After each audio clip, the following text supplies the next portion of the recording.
Nesse momento, então, vamos todos elevar o nosso pensamento e o nosso coração ao nosso Senhor Jesus Cristo.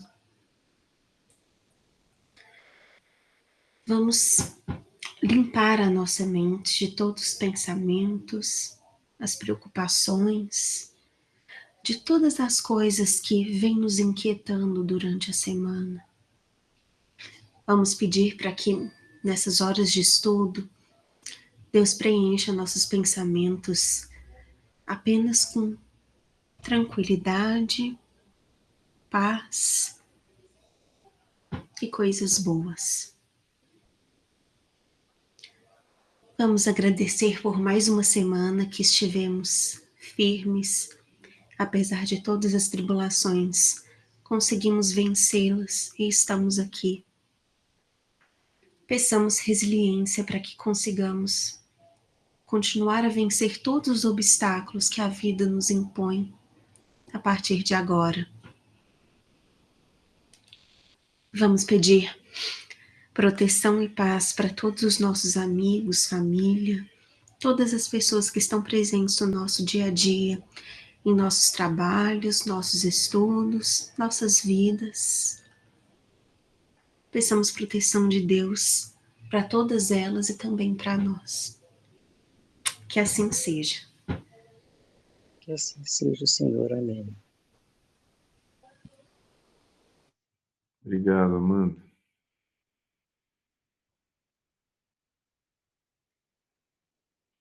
Nós paramos na questão 422 do Livro dos Espíritos. Letargia, catalepsia, mortes aparentes. Vocês, alguém aí já conhece o termo letargia, catalepsia? Tem situações médicas associadas a isso? Seria morte parente? Sim, eu morro de medo disso aí, inclusive. A letargia, hoje, o conceito dela é uma fadiga, falta de energia física ou mental. A pessoa sente sonolência, lentidão, falta de motivação. O cataléptico, a catalepsia, é um termo médico que está associado a uma diminuição metabólica,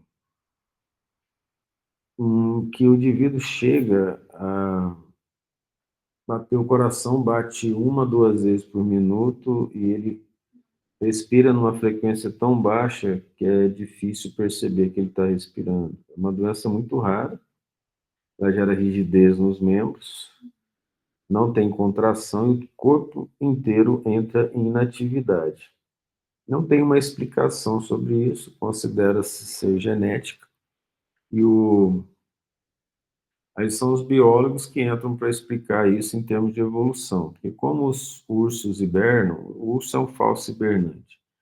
O que é um falso hibernante? O falso hibernante é aquele que ele pode acordar no inverno, quando ele está hibernando, se ele sente fome. Por isso que o urso, quando acorda no inverno, é muito perigoso, porque ele está com muita fome, está muito nervoso. Já alguns morcegos, a marmota, por exemplo, são hibernantes verdadeiros. Eles morrem de fome, dormindo, mas não acordam. Então, o que se acredita é que algum gene associado a esse aspecto evolutivo, o indivíduo apresenta, e aí ele entra em estado cataléptico. Como descobrir isso? Descobre isso por causa de uma estatística de cemitério. Eu acho que eu já comentei sobre isso, né? Nos cemitérios, algumas ossadas eram desenterradas para poder enterrar outros no lugar. E existe uma posição para enterrar, né? Que é o indivíduo em decúbito dorsal, com as mãos no peito. E aí bota lá no caixão e vai entrar em putrefação. Aí 1% das ossadas encontradas estavam viradas. Olha, considerando que o indivíduo morto não pode virar por si mesmo, é porque ele não estava morto. Aí gerou um estudo mais detalhado da catalepsia. A letargia não causa isso. Na época do Kardec, antes, eles confundiam o termo letargia e catalepsia. Mortes aparentes. Thales, a catalepsia é a mesma coisa que narcolepsia? Não, é um pouco diferente. A narcolepsia está associada a um sono tão profundo que a pessoa não consegue acordar. Mas ela acorda, não se confunde com a morte, a não ser pelas pessoas leigas. A catalepsia, você põe o esteto, você não ouve o coração batendo. A narcolepsia é mais lento, mais bate. Salvo o melhor juízo. Entendi, obrigada. Por nada. Enquanto que a catalepsia é um problema, vamos dizer, genético mesmo, né, que o indivíduo é enterrado vivo, a narcolepsia chama de distúrbio do sono. Naquela época eles confundiam, né, os letárgicos e os catalépticos, então o Kardec coloca na mesma pergunta. Os letárgicos e os catalépticos, em geral, veem e ouvem o que em derredor se diz e faz sem que possam exprimir o que estão vendo e ouvindo. É pelos olhos e pelos ouvidos que tem essas percepções. Ele afirma, né? Os catalépticos conseguem ouvir, ver o que está em volta dele. Não, pelo espírito. O espírito tem consciência de si, mas não pode comunicar-se. Aí depois ele lembra, né? Vou falar assim. Vamos dizer dessa forma. Vocês acham que na época de Jesus as pessoas sabiam o que era catalepsia e letargia? Não. Então, como é que Jesus ia falar que Lázaro estava morto ou cataléptico? Ele só falou assim, ele não morreu, ele dorme. Lembra? Isso era ele, Jesus, né? Ele sabia, ele Ele via. sabia. Mas como é que ia explicar para os outros? Então, para os outros, ele ressuscitou os mortos, né? Mas o Cristo sabia. Ele também falou isso da menina, vocês lembram? Da filha de um romano Exatamente. ele falou, o pessoal estava chorando, ele falou, não, ela dorme. Eles falam assim, ele enlouqueceu, a menina está morta. Então, como é que era a medicina daquela época? Vocês lembram? Opa, você lembra, seria só para a dona Maria Zé. Você se recorda de algum fato histórico?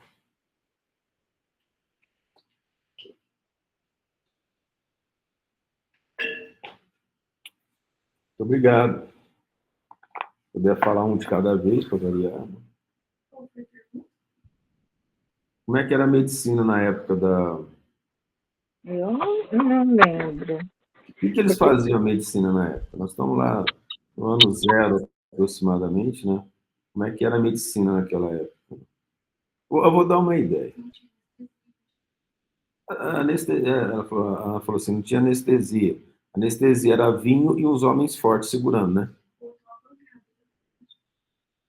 Ela lembrou aqui umas pancadas também. O que era medicamento? Chá. Você imagina, pessoal, as mulheres que têm muita dor de... Como é que chama essa dor de cólica? Ah, toma um chazinho de camomila. E aí? Não dá, né? É complicado. Então, a questão aí é a seguinte.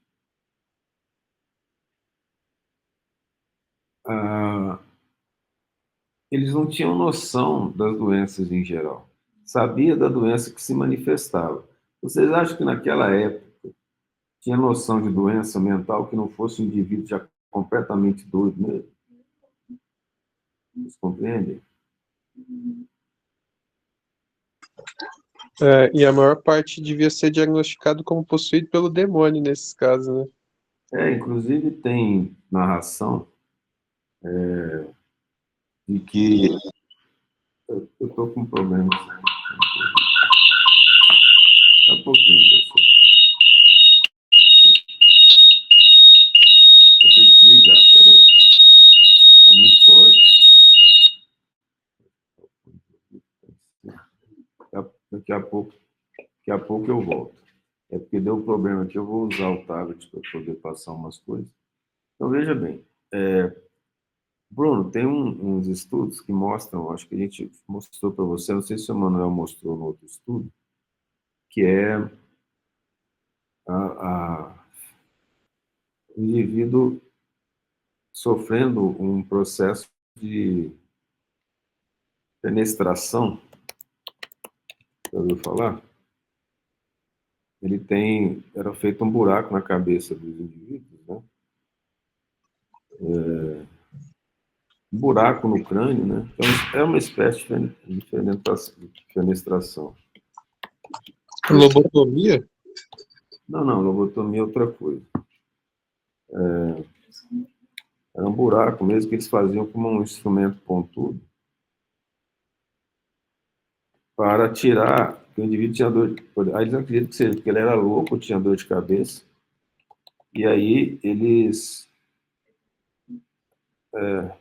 faziam um buraco. Eu vou mostrar aqui para você um caso. Eu acho que eu me lembro da Manuel ter comentado isso, né, Felipe? Você comentou com ele sobre isso, né?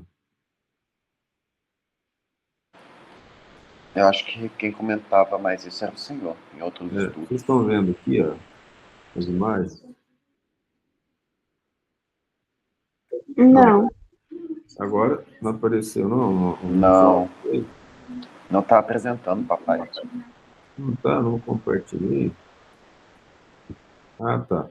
Compartilhar agora. Vê se apareceu agora. Ó, esse aqui é o caso de um homem primitivo, que esse aqui tem um buraco no crânio dele e, obviamente, vocês estão vendo aqui que as bordas estão cicatrizadas, tá vendo? O osso do crânio ele não cresce, graças a Deus, né? Tem umas coisas que a gente pode enxergar Deus nas coisas mais simples, né? Enquanto existe o calo ósseo nos outros ossos para poder regenerar, o osso do crânio não tem calo ósseo.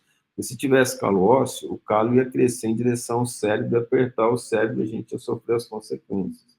Então, quando tem lesão nos ossos do crânio, que são os ossos planos, não tem calo ósseo. Aí ele não regenera, mas as bordas ficam cicatrizadas. Como a borda está cicatrizada, a conclusão é que depois de ter aberto esse buraco na cabeça dele, ele sobreviveu o tempo. Como que eles fecharam sem bactéria que nós não sabemos. Tem aqui outros casos associados. Então, eu estou falando isso por causa do que você comentou aí. Eles faziam esses buracos no crânio. Trepanação é o nome correto. Eles faziam a trepanação e essa trepanação era feita, naquela época daquele crânio lá que a gente mostrou, ele era feito com pedra pontiaguda, para você ter ideia. Então, a medicina ela demorou para crescer. Teve casos no século II, depois do Cristo, em Alexandria, os pais da fisiologia e da anatomia, eles deram informações sobre anatomia, sobre fisiologia, baseado em animais. Galeno, no século II depois de Cristo, secou macaco, porco, cachorro, para poder dar algumas informações a respeito da fisiologia. Mas na Idade Média, o que eles usavam para tirar a doença? Na cabeça deles, a doença estava no sangue. Para vocês terem ideia, achava-se que nas artérias era um duto de ar, por isso artérias. E o sangue estava no músculo, porque cortava, a pessoa não via, né? E por que falava que os nobres tinham sangue azul? Porque eles não tomavam sol como os camponeses, e o pessoal geneticamente aí caucasianos são muito claros. Aí quando você olha as veias de uma pessoa muito clara, fica azulado. Então por isso que falava que eles tinham sangue azul. Então muitos nobres, sabendo que não tinham sangue azul, eles não sangravam perto, evitavam sangrar, se machucar ainda mais perto dos servos, para que eles não fossem descobertos que não eram nobres, compreende? Coisa interessante, né? Mas o que eles colocavam para tirar a doença que na cabeça deles estava no sangue? Faziam a sangria nos pulsos, cortava os pulsos e deixava sangrar. E depois colocava a atadura. A sangria desatada era a sangria para tirar a doença. Eu brinco que as pessoas que sobreviviam a isso sobreviviam a qualquer doença. Depois melhorou muito, porque ao invés de cortar, que eles viam que dava problema, e nem sempre conseguia que a atadura parasse o sangramento, imagina um hemofílico sofrendo isso, eles começaram a colocar sanguessuga. Então, durante o tempo era sanguessuga. Alguém lembra, até que não é de muito tempo aqui no Brasil, como que se fazia para tirar a dor de reumatismo nas pernas? Alguém sabe como é que fazia? Na medicina mais antiga? Não. Não, o médico chegava lá com uma gaiola de abelhas. E a pessoa enfiava o pé na gaiola de abelhas, porque as picadas de abelha diminuíam a dor do reumatismo. Vocês entendem uma situação dessa? Hahnemann, que lá no século, só ter certeza aqui, Hahnemann, ele começou com o chás, a utilização de chás, tanto que a medicina fazia mal para os outros, ele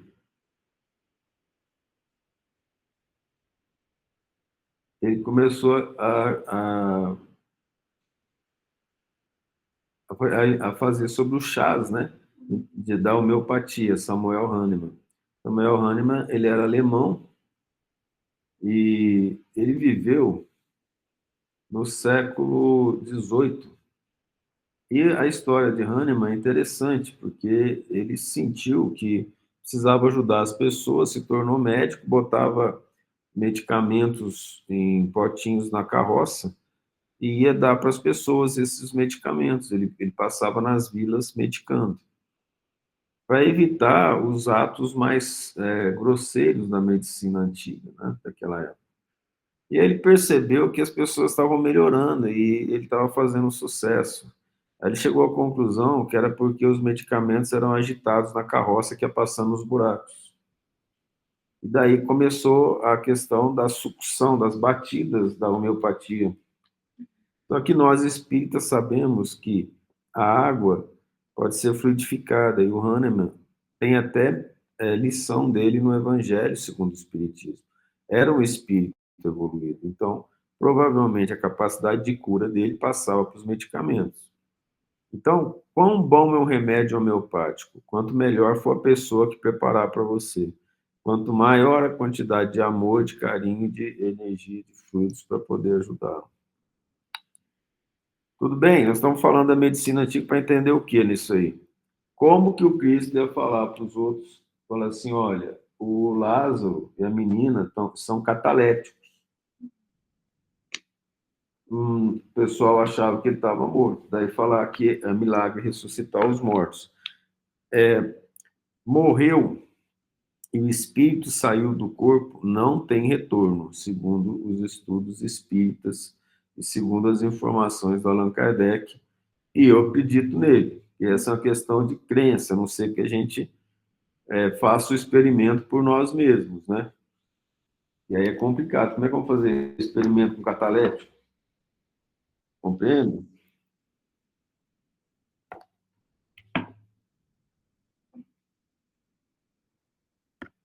Muito bem. Agora eu entrei aqui, eu vou compartilhar aqui, ó. Ver se vocês veem, vou compartilhar essa tela aqui. Vou explicar umas coisas para vocês. Por quê? Aconteceu um caso em Goiás, em Goiânia, para ser mais exato. A mulher foi fazer uma cirurgia de períneo e ela conseguiu ouvir tudo que as pessoas estavam dizendo.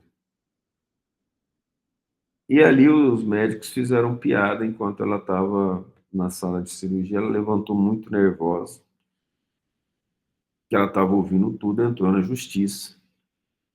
E entrando na justiça, ela perdeu. Não tinha como provar, era só ela. E aí, o que você sabe sobre uma anestesia geral? Anestesia geral é que ela está adormecida, então não é que ela estava sonhando. Eles negaram, ela estava sonhando. Então, nós temos aqui, ó, vou representar aqui, vocês estão vendo a tela? Vou representar aqui uma estrutura bonitinha, bem conhecida de vocês, chamado de neurônio, eu vou falar. Neurônio. Neurônio é uma célula especializada em transmitir informação no cérebro ou do sistema neural para o músculo, né? Aqui tem umas vesículas que liberam neurotransmissores, aí essa é passado para O outro neurônio que está aqui, por exemplo, vou representar esse outro neurônio, e esse outro neurônio passa para outro neurônio, e aí vai caminhando. Todos os neurônios do corpo estão interligados. E o sistema de freio é importante. Por que de freio? A informação é passada, então uma informação elétrica poderia mobilizar o cérebro inteiro. Quando uma parte do cérebro é mobilizada, tem a epilepsia ou convulsão. As informações de parada não acontecem. Essa sinapse aqui, ó, que tem essa fenda, chamada fenda sináptica, da passagem do impulso neural, chama de transmissão sináptica. Acontece que tem um tipo de transmissão para neurônios pequenininhos, neurônios que estão principalmente na região mais antiga do cérebro, mais baixa. Esses neurônios, eles transmitem a informação para outros neurônios através de canais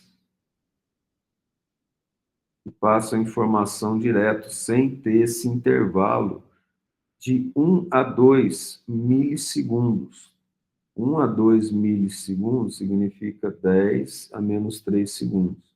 Então, tem esse intervalo, esse atraso. A boa parte, a gente não sabe como funciona direito, isso é motivo de estudo até hoje. O anestésico, ele impede a transmissão dos impulsos dolorosos, impedindo que essas substâncias ajam sobre o outro neurônio. E aí, não é que você está sendo lesado, você sente dor para se proteger. Como você não sente que você está sendo lesado, você está sendo destruído, mas você não sente que está sendo destruído. É o caso da hanseníase, chamada lepra anteriormente. A palavra leproso vem de lepra, que essa palavra era Lázaro. Tanto que no estado de São Paulo, um dos xingamentos era lazarento, que significa leproso. Então, o Lázaro foi curado por Jesus. Quando fala que Jesus ressuscitou Lázaro, é porque Lázaro já tinha sido curado, porque ele era leproso. Compreende? Então, não era bem o nome dele, o Lázaro, né? Lázaro eram os leprosos. Essa transmissão aqui, ó, chama transmissão elétrica, ou sinapse elétrica. O anestésico, ele não atua nela. Ele atua na outra de cima, que é a mais comum. Então, sim, é possível que a senhora lá tenha ouvido por questões materiais, sim. Então, a gente é espírito, mas nós não podemos mistificar as coisas. Tem uma explicação não espiritual para o processo? Tem. Só que tem um problema. O nosso cérebro consciente, ó, ele está em cima. E esses neurônios estão principalmente nessa região aqui, ó, a região de baixo, que não é informação consciente. Mas o local específico desses neurônios aqui conhece-se, sabe-se que é mais nessa região não consciente. Mas nada impede que ele esteja na região cortical, que a gente está esquematizando aqui, tá? Essa aqui é a questão. Por que nós estamos falando isso? Nós estamos falando de coisas que a ciência não entende de forma clara. Não se entende catalepsia e não se entende não somente o fato dos catalépticos e letárgicos ouvirem as pessoas que estão em volta. As pessoas que estão em coma também ouvem. Sabem e contam histórias importantes. E contam histórias fora do quarto do hospital, na casa delas, e o que acontece ali. Isso tem vários artigos científicos narrando essas histórias, assustando os médicos, compreende? O que nós... Oi? Pode falar. Alguém falou alguma coisa? Ó, o além, eu estou ouvindo com a minha sinapse elétrica. Agora, nada impede que a mediunidade não seja verdadeira. Ela é. Agora, que tem explicação, outra explicação possível, possível sim, plausível, não, para essas questões, tá? A área do sono está aqui, ó, nessa região. Tanto é que tem a mosca que está nessa região aqui. Tem uma mosca, Tizé, que tem um protozoário que ele nida nessa região do tronco encefálico e ali ele destrói os neurônios responsáveis por o indivíduo se manter acordado. E aí quem é picado é uma mosca típica da África, quem é picado pela tsetse morre de fome porque não acorda para comer. É interessante, eu conheço umas pessoas assim que são picadas por essa mosca perto de mim. Elas dormem, se você não acordar, elas não acordam, não, assim, nem para comer, coisa complicada. Talvez só acorde para comer. Tudo bem? Essas informações são as informações gerais sobre esse processo que a gente está estudando aqui. Algum questionamento? Então tá bom. Alguém quer ajudar alguma coisa? Falar assim sobre esse assunto? Então tá bom. Ô, Thales, Oi. eu particularmente tenho eu tinha bastante. Até hoje eu tenho esse medo de eu dormir e as pessoas acharem que eu tô morto e ser enterrado vivo. Aí eu penso assim, melhor que me cremem, alguma coisa assim, porque eu não quero acordar lá, não. Será que hoje em dia melhorou a tecnologia em identificar se a pessoa está dormindo ou se ela de fato está morta? Não, com certeza sim. Até por questão de aparelho, né? As meninas aqui, porque eu não tenho nenhum rapaz que faz isso, da medicina, que é a Ana Paula, Amanda, Maria Tereza, não sei se tem mais alguém, ou o pessoal da área de enfermagem, tudo tem aqueles aparelhinhos que colocam no dedo, que mede tanto frequência cardíaca, oxigenação, né? E aí esse aparelhinho pode identificar que a pessoa está muito baixa, aí vai achar que ela está morta mesmo. Mas para morrer tem que estar zero. E a frequência é muito baixa, desde que deixe tempo suficiente. Mas vai depender mais do médico do que propriamente dos aparelhos, sabe? O médico que eu falo é assim, ele estar atento ao que está acontecendo. Mas sim, hoje é muito difícil enterrar um indivíduo vivo. Eu não sei se vocês já viram, se vocês quiserem procurar depois lá no Google, o Fantástico fez uma reportagem numa cidade que tem uma grande quantidade de pessoas com catalepsia. E, e aí o pessoal lá, parece que é até a família do prefeito da cidade. Ele deixava até uma mesa com cadeiras e até comida para as pessoas que morriam. E o caixão era, ele era bem... ele era fácil de abrir, né? Tem o caso, por exemplo, a história de um morto que ressuscitou no caixão em Cuiabá, se transformou em lendas. Pintor que escapou do enterro levanta polêmica. E o caso foi que o indivíduo estava sendo levado, eu acho que foi no Nordeste, né? E aí ele começou a bater no caixão, o caixão também era caixão fraco, ele levantou. Você imagina que ele ficou sozinho, logo depois que ele levantou. Aí o pessoal voltar para ver o que tinha acontecido, né? A situação é grave. Mas hoje é difícil essas coisas acontecerem, né? Cara, ensino, lenda, mas em alguns lugares punham umas sinetinhas do lado de fora com um barbante para dentro do caixão da pessoa morta. A pessoa puxar, tá. Não sei se é lenda ou se é verdade. Não sei falar para a senhora, não. Não sei falar. A Ana Paula estava falando, o que você falou? Ele pode durar tanto tempo, Ana Paula, que a pessoa chega a ter necrose dos dedos do pé. Não, pode achar, mas ele começa a ter necrose por falta de circulação, principalmente nas extremidades. Isso eu não sei falar para a senhora se tem isso não. Mas eu só sei que se o indivíduo levanta ou sendo levado no enterro ou sai da tumba no cemitério, eu acho muito difícil que ele consiga ter amizade durante o resto da vida. Vai ter que virar espírita.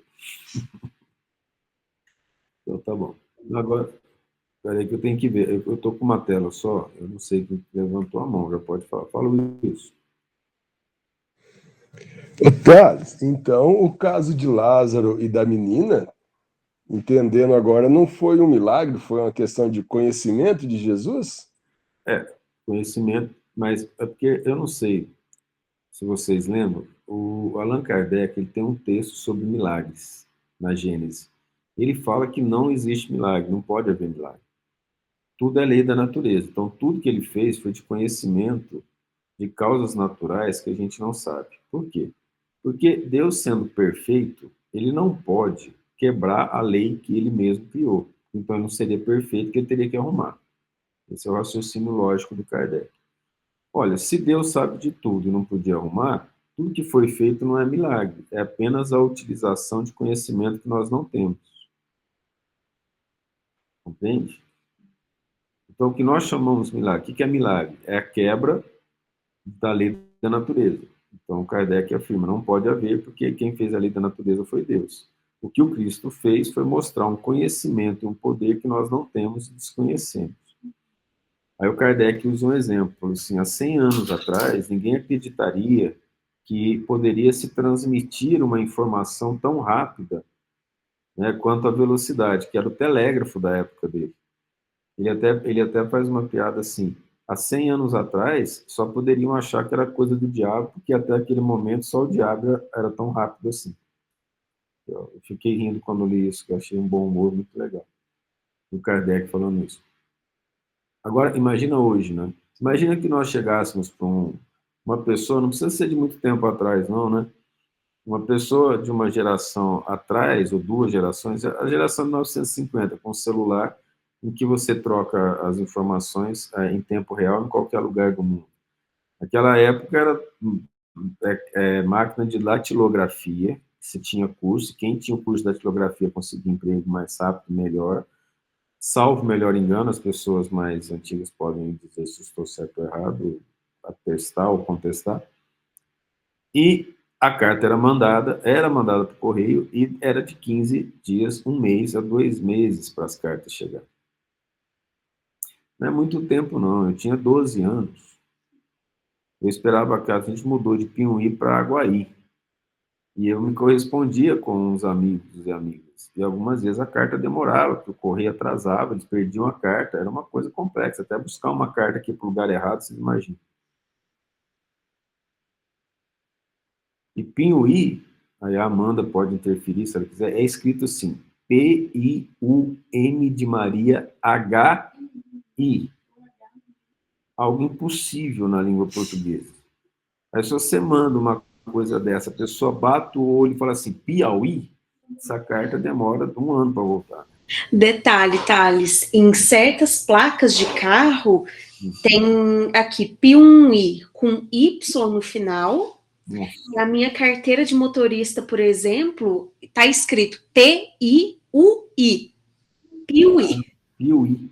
Então, eu não sei, assim, se a grafia já foi diferente, como é que eles fazem isso, mas tem 1 trilhão de grafias Piuí aqui. A história da cidade é que um padre semi-analfabeto, ele queria que chamasse Piauí, que significa peixe, por causa do São Francisco, que passa aí perto, e o Rio Grande, que passa do outro lado. Piauí está entre 2 grandes rios, perto da nascente de São Francisco, inclusive. E como tinha muito peixe na cidade, ele ia chamar de Piauí, só que ele escreveu, não se sabe como, do Tupi-Guarani, que provavelmente ele não sabia direito, então ele é semi-analfabeto do Tupi-Guarani, ele escreveu essa grafia P-I-U-M-H-I. Muito doido, né? Então, você imagina que naquela época, para trocar uma carta demorava para chegar, imagina você levando essa tecnologia para lá. Vocês vão concordar que muita gente de hoje, com a cabeça de hoje, ia falar que era coisa do capeta, não é não? Ou não? Então tá bom. Vocês estão participativos hoje, como sempre, hein? Sim. Então tá bom. Então, agora nós já fizemos toda a história da cultura dessa questão aí. E foi respondido, Wilson?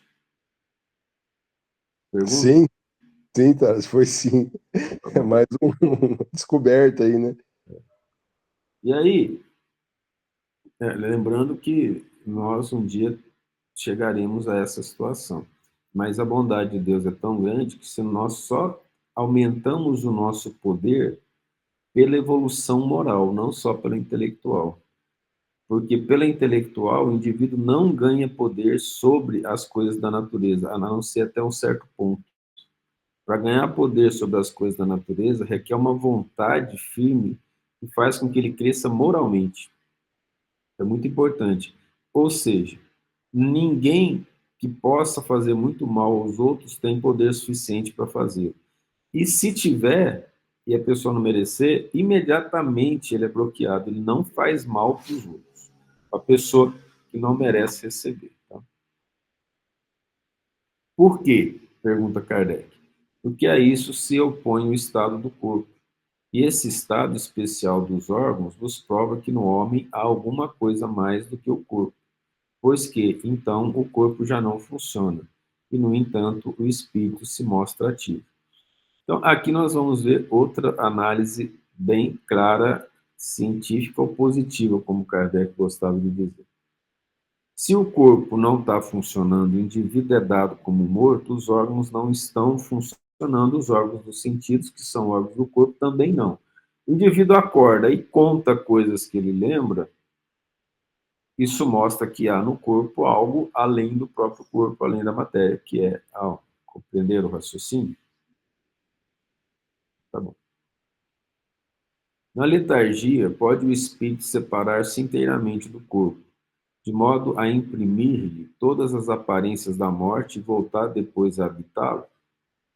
Na letargia, o corpo não está morto, porquanto há funções que continuam a executar-se. Sua vitalidade se encontra em estado latente, como na crisálida, porém não aniquilada. Ora, enquanto o corpo vive, o espírito se lhe acha ligado, em se rompendo por efeito da morte real e pela desagregação dos órgãos, os laços que prendem um ao outro, integral se torna a separação e o espírito não volta mais ao seu envoltório. Desde que um homem aparentemente morto volta à vida, é que não era completa a morte. Isso aí serve até para explicar melhor, através dos espíritos, a pergunta do Wilson, né? Em relação a essa questão. Morreu, não volta. Então, Cristo não trouxe ninguém que morreu à vida. Ele acordou os catalépticos. Lembrando que ele usou o estado de letargia, que era sinônimo de catalepsia, de morte aparente na época dele, tá? Hoje é diferente. Hoje utiliza-se o termo letárgico para a pessoa que está sem força, sem energia. Tudo bem? Ô, Thales, Senhora? deixa eu te perguntar uma coisa. E hoje os milagres que a gente vê acontecendo?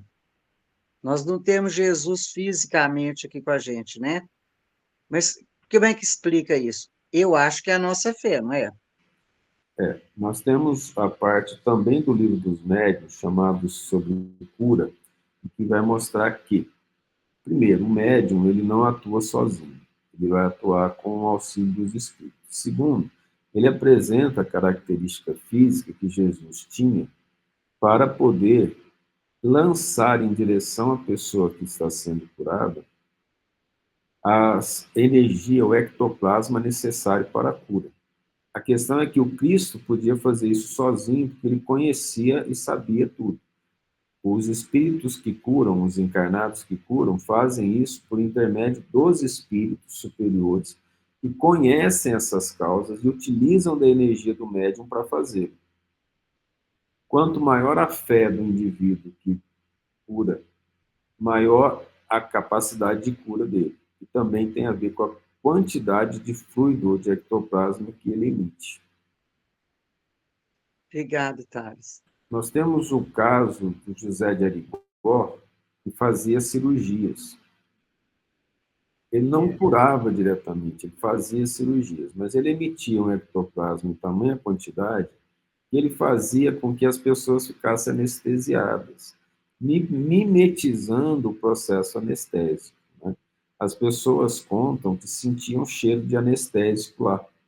Então, os espíritos conseguiam produzir o anestésico e colocar na pessoa através de um processo de fenômeno físico, que também está no livro dos médiuns.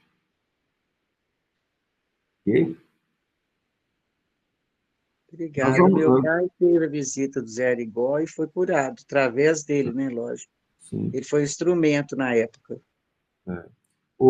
Tem um caso aí, a senhora comentando, que é importante. A senhora lembra no Evangelho que tem a lição sobre a cura da menina cega? O Espírito chama cura d'Armes, é cura de Armes, né? Que ele é chamado assim, que ele vinha curando. Ele fala, minha filha, não posso curar sem que o bom Deus o permita. Só Deus, só os espíritos muito superiores, em nome de Deus, permite a cura. Compreende? Então, a gente pode doar e ser utilizado a vibração ou as vibrações do médium, mas esse processo só acontece com a permissão dos bons espíritos.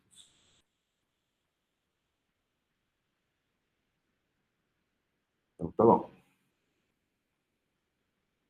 Mais algum comentário? Tá bom também. Por meio de cuidados dispensados a tempo, podem reatar-se laços prestes a se desfazerem e restituir-se à vida um ser que definitivamente morreria se não fosse socorrido? O indivíduo não morreu, né? Reatar os laços prestes a se desfazer. Sem dúvida, e todos os dias tendes a prova disso. Magnetismo, em tais casos, constitui muitas vezes poderoso meio de ação, porque restitui ao corpo o fluido vital que lhe falta para manter o funcionamento dos órgãos. Se alguém tiver curiosidade, existe a história do magnetismo, antes do espiritismo, feito por vários cientistas da Itália, da França, da Inglaterra, da Alemanha. Vários estudiosos. Você pode colocar o magnetismo animal no Google e vocês vão encontrar essa história. Se estudava o magnetismo antes mesmo do espiritismo ser compilado por Allan Kardec, e o Allan Kardec estudava o magnetismo a ponto que ele chama esse fluido que o médium doa de fluido magnético animalizado. O indivíduo, o que era o magnetismo? As pessoas se juntavam e ali elas geravam fenômenos físicos, inclusive de cura. A letargia e a catalepsia derivam do mesmo princípio, que é a perda temporária da sensibilidade de movimento, por uma causa fisiológica ainda inexplicada. Até hoje continua inexplicada. Nós temos a ideia do que pode ser uma hipótese de que é um processo genético derivado dos genes passados da hibernação. Isso é uma hipótese. Diferem uma da outra em que na letargia a suspensão das forças vitais é geral e dá ao corpo todas as aparências da morte. Na catalepsia fica localizada, podendo atingir uma parte mais ou menos extensa do corpo, de sorte a permitir que a inteligência se manifeste livremente. Hoje é o contrário, viu, gente? O conceito é o contrário do que o Kardec está falando aqui. O que a torna inconfundível com a morte. A letargia é sempre natural. A catalepsia, por vezes magnética. Realmente uma inversão. Dependendo do estado de passe que a gente coloca a pessoa, o que o pessoal que tem magnetismo faz, a pessoa entra em estado letárgico. Está invertida. Okay? Hoje mudou, o termo médico mudou. A ideia é a mesma, apenas o nome que foi mudado. Você já ficaram em estado letárgico? Depois você foi ao centro espírita, saiu assim meio abobado, indo à toa? Já aconteceu com alguém? Toda vez. Toda vez, então. E eu acho bom. Não é bom? É, muito bom. A Maria está falando aqui que durante o estudo também, a Maria está dando plantão. A Ana Paula falou que ela sente durante o estudo. Eu estou achando que ela sente sono, mas tá bom. Mas olha só. Às vezes eu fico assim também, eu já dormi no estudo. Dependendo, pode. A Ana perguntou se pode ser obsessão. Se você não se sente bem, ou se é algo feito para você não ouvir o estudo, sim. Mas se for algo feito para você ajudar as pessoas, algumas pessoas dão mais fluido vital nesse estado letárgico. Aí ela doa profundamente e ajuda as outras pessoas. Thales, e também durante processos de cura nos centros, às vezes a pessoa também sente esse sono, essa moleza, né? Sim, que hoje nós chamamos de estado letárgico. Na época do Kardec, ele chamava cataléptico. Então, mudou, os termos mudaram, mas é exatamente isso. O médium, normalmente, ele fica em letargia. Entra na reunião mediúnica, ele já fica em letargia, que o pessoal chama de transe. Transe mediúnico. O Kardec chega até a usar isso também, sabe? A pessoa tende a entrar nisso. A questão, gente, dessas sensações é o estado de espírito que a gente fica. Se a gente vai se sentir bem, se a gente tem certeza que está ajudando, tem certeza que está fazendo algo bom, sim. Por exemplo, essa questão de vibrações, elas são tão profundas, importantes. A Maria está dando plantão agora. Aí ela liga, mesmo ela não podendo ouvir, ela deixa ligado. Porque as vibrações de todos que estão aqui pensando no bem, elas são utilizadas pelos espíritos e ela chega até aonde ela está. Então, a gente, sem perceber, pelo amor de Deus, só pelo fato de nós estarmos aqui querendo auxiliar e crescer, nós doamos de nós, e essas vibrações auxiliam os espíritos em volta da nossa casa, da nossa família e aonde a gente está. E algumas vezes o paciente, aí vocês que têm contato mais com ele, pode falar isso. Dependendo da situação do paciente, se existe empatia entre o médico e o paciente, ele entra em estado letárgico pelo medicamento, ou até um pouco antes do medicamento. O medicamento demora 20 minutos para fazer efeito, o cara já está dormindo assim que bota na boca dele. Esse é um tipo de processo também da mediunidade sendo utilizado nos fenômenos da medicina. Aí vai depender do médico e da equipe médica. Se a equipe médica tem uma afinidade, se eles falam em amor, se eles oram, se eles acreditam em Deus, independente da crença, é muito importante falarmos isso. Você não precisa ser católico, precisa ser protestante, independente da crença, as pessoas vão receber ajuda através da boa vontade do Filho de Deus. Boa vontade isso.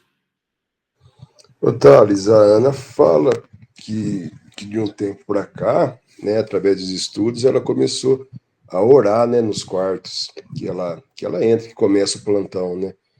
E ela já ouviu vários relatos que à noite, aliás, quando ela passa a noite, né, de manhã, os acompanhantes dos pacientes falam que nunca fazia tempo, né, que eles não dormiam bem daquele jeito, né, que dormiram naquela noite. Então, ela acredita, ela tem fé que é por causa da oração, cara.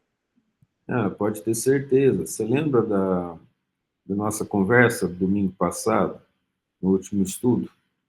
Todos nós que trabalhamos pelo bem temos conosco um grupo de espíritos que estão nos auxiliando a realizar nosso trabalho. A questão está associada à oração e à força, determinação nossa em colocarmos o nosso trabalho em favor do próximo. Fala, mano. Espera aí um pouquinho. Ou isso terminou? Sim, obrigado. Fique à vontade, Amanda.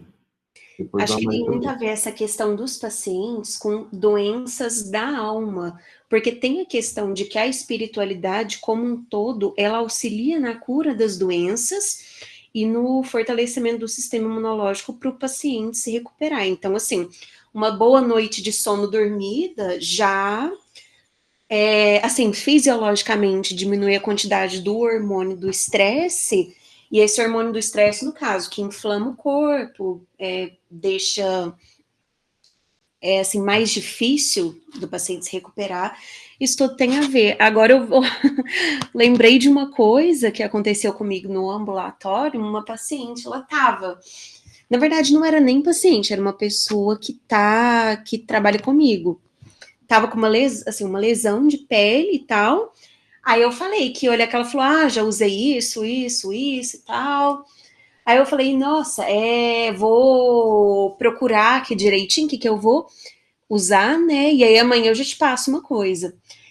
E aí, no dia seguinte, ela voltou, eu achei estranho. Ela falou assim: foi só você olhar para a lesão que ela parou de coçar, parou de doer, não sei o que, e tá recuperando, nem passou nada. Isso a gente acabou de falar para a dona Elizabeth. A gente tem as energias, quando a gente tem empatia, vontade, amor, a gente consegue ser instrumento dos bons espíritos, né? O pessoal que trabalha na área de saúde, tendo essa visão, ajuda bastante. Existe só um minutinho, dona Maria Ângela. É uma coisa importante para você compreender, Amanda, que é assim, o indivíduo que está doente, dificilmente ele não tem obsessão associada. Quando ocorre a parte espiritual, os fluidos dos bons espíritos e o nosso, quando é bom, penetra e retira o fluido mal. Retirando esse fluido mal, o perispírito fica mais leve, passa essa informação para o corpo, e aí o corpo, sim, isso aí é com certeza o que você falou, é uma grande verdade. Quem se cura é a própria pessoa, porque a pessoa ela é capaz de interpor um pensamento contra o medicamento que ela está tomando se ela não quiser melhorar. As vibrações pesadas que a gente aceita dos obsessores, ela impede efeito de vários medicamentos. Então, aí a empatia, o carinho da equipe, propiciando a ajuda dos bons espíritos, propicia que o corpo tenha a condição de se recuperar. A cura, a gente pode ajudar na cura, mas a cura real só nasce do indivíduo que está doente. Ele nasce na alma e repassa para o corpo. É muito bom você ter lembrado. Mais alguma coisa?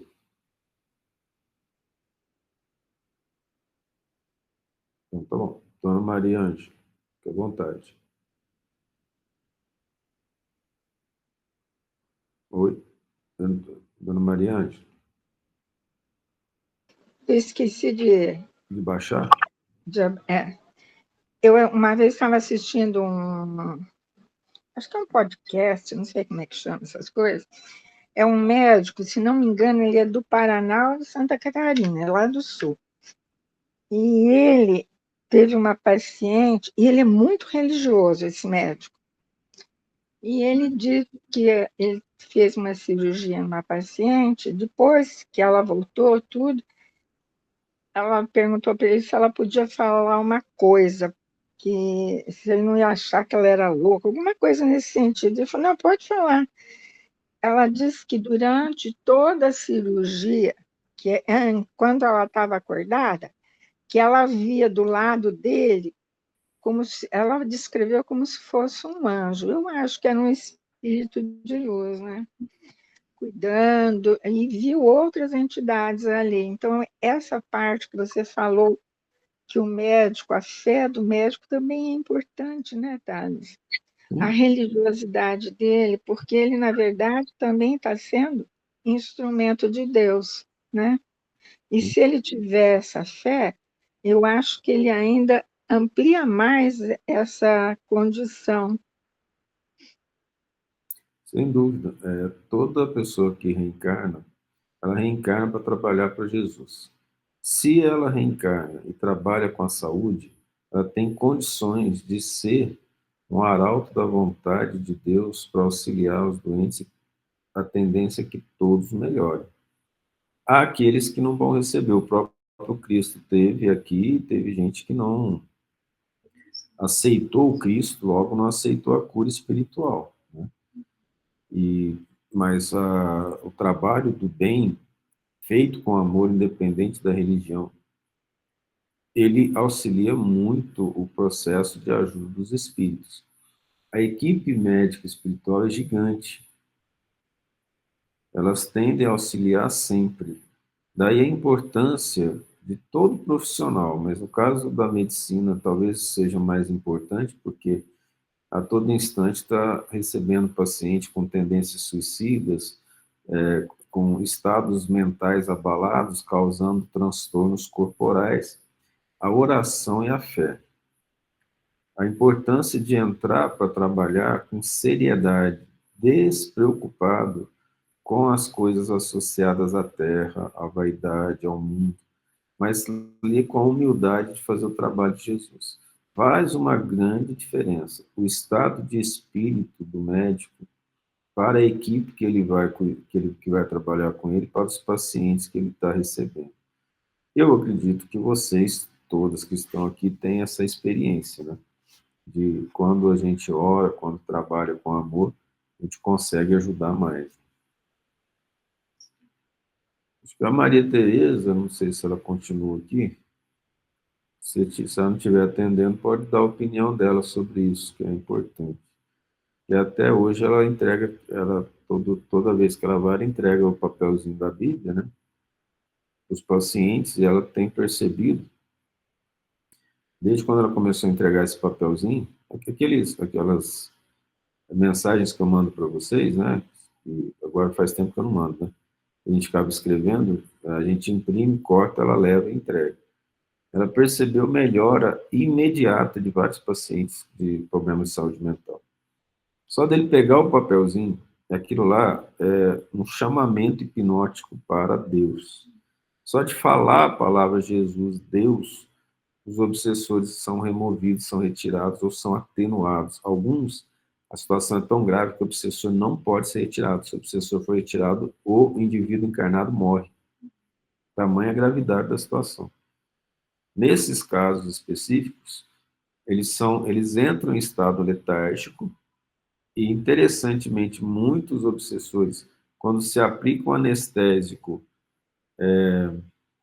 um calmante, o espírito também é tratado, porque ele sente as vibrações e o estado mental do encarnado que ele está obsediando, porque a ligação ela é conjunta, ela não é só de um lado, é dos dois lados. Enquanto o encarnado propiciar vibrações para que o desencarnado atue sobre ele, ele vai atuar, compreende? Então, a situação vem dos dois lados. Maria deve estar atendendo. Vocês têm mais alguma questão sobre isso? Não? Foi até que vocês falaram bastante. Então, vamos começar a semana que vem sonambulismo. Não vai fazer igual o pessoal da manhã que me pegou uma peça, pegaram uma peça em mim, né? Me deixaram estudar o evangelho errado. Não adianta vocês falarem que a culpa é minha, não. A culpa é de vocês. Vou lá Mas eu fazer. quero certo, você que não viu.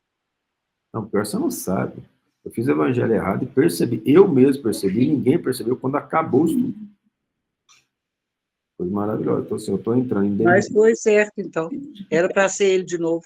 Eu estou entrando em demência e as pessoas não estão prestando atenção. Mas ó, Thales, vamos nos defender agora. Aliás, eu vou defender a galera. É Defender. quase o mesmo assunto. Por isso que erramos também. Tá, não gostei da defesa, não.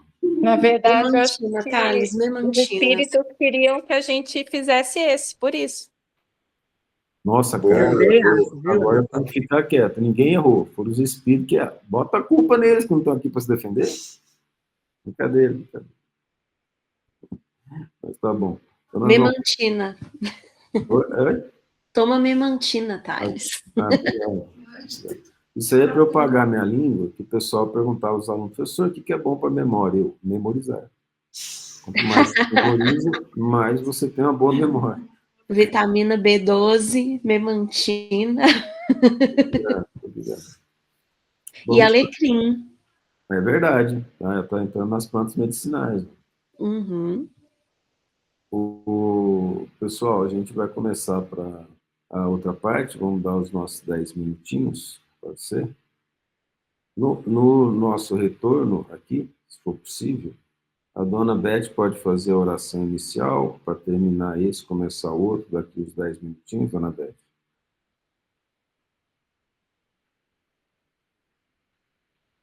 A dona Beth deve ter saído agora, né, para a situação. Aí na volta, Na volta a gente pede para ela, tá bom? Então vamos parar aqui, 7h13 a gente revolta, tá bom? Fiquem com Deus. Qualquer coisa, chame. Não fujam, não. Fui.